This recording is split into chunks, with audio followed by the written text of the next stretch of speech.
Paano nga ba naging temporarily unavailable due to internal policy ang aking SPayLater? Tara, alamin natin.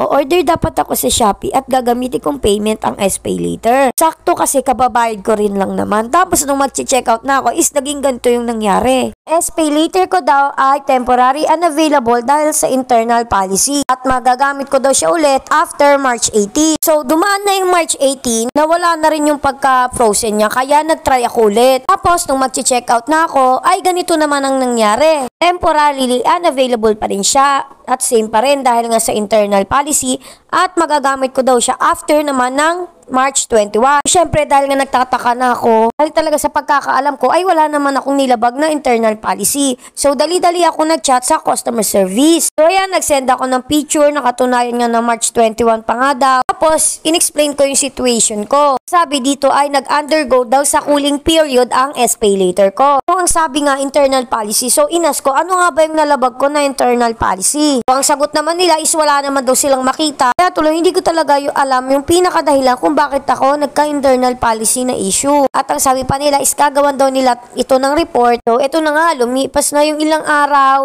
May na-receive na akong email galing sa SPayLater or sa Shopee I mean. Tapos ang sabi dito is nagkaroon daw ng 30-day cooling off period ang aking SPayLater dahil sa aking late payment or suspicious behavior involving digital signatures. Yung late payment, pwede pa siguro yung pinakadahilan. Pero yung suspicious behavior, hindi talaga, wala talaga akong ginawa na gano'n. Dito nakakapagtaka lang, nakakalagay pa rito is, please understand that we cannot disclose the specific reasons why your account was flagged by the system. We would like to remind you to be responsible when using our lending service. So dito nagtataka ako, bakit wala silang maibigay na specific reason kung bakit naging gano'n yung account ko sa SPayLater. Samantalang ako naman talaga yung pinakamay-ari no, di ba? Ako yung gumagamit, ako rin yung nagbabayad. So, di ba kung may nalabag man ako, mas maganda sasabihin nila para next time hindi ko na yung gagawin. Kaso dito sinasabi nila hindi daw nila pwede disclose. Bakit kaya? Yun lang ang tanong ko sa sarili ko. Pero anyways, kung policy nila yan, ay wala akong magagawa. Tinake ko rin naman itong Shopee policies, lahat ng nakalista rito. Nasa tingin ko na na-apply sa akin. Wala talaga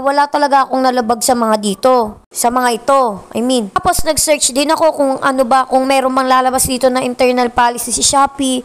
Wala talaga. Yan lang yung mga lumabas. Kaya hanggang ngayon, di ko pa rin alam kung ba't nagkaganon siya. Except lang doon sa sure na sure ako ay doon sa late payment. Today is March 22. Kaya kung itatanong nyo kung okay na ba yung SPayLater ko, dahil nga sabi March 21 mawawala na daw, ang sagot po ay oo. Yes po, okay na siya. Wala lang nakalagay na internal policy or temporarily unavailable. Pero sa ngayon, hindi ko na muna siya gagamitin. Siguro next month na lang hanggang matapos yung 30 days na cooling period kasi baka talagang matuluyan pa itong mga temporary unavailable kapag pinilit ko pa siyang ibili. Kaya yun nga, thank you for watching. Yun lang!